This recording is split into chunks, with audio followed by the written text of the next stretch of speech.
It's time for another new Kansas City Spotlight. Here's your host, Lauren Scott. What does an ogre, a talking donkey, and a cat in boots have in common? Well, they're all going to be at Starlight for Shrek the Musical this weekend, and you won't want to miss it. And today, I'm here with Lord Farquaad himself, Timmy Lewis. Timmy, thank you so much for joining us today. Thanks for having me. How does this reimagined production of Shrek the Musical bring the original film back to life? In simplest terms, it's the same story that we know and love and have loved for over 20 years.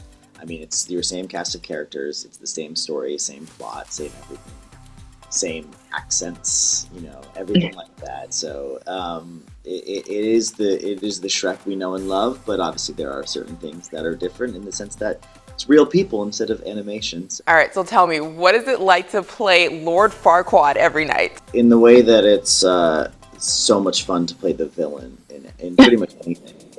It truly is a blast because getting to dig into the bad guy is always just fun from an acting standpoint because you just always have to find, sort of the human motivations behind everything. But at the end of the day, I really just, I get to come out and be ridiculous and people get to laugh at me. And honestly, it's just fun being that sort of comedic. I wouldn't say relief because there is comedy all throughout. Everybody is funny, but just getting out there every night and being able to just be ridiculous the whole time is just there's just nothing quite like it. So I'm very lucky. In what ways do you believe the Shrek the Musical challenges those typical fairy tale tropes? There's a line actually in the show towards the end where they talk about how sometimes these fairy tales can be rewritten.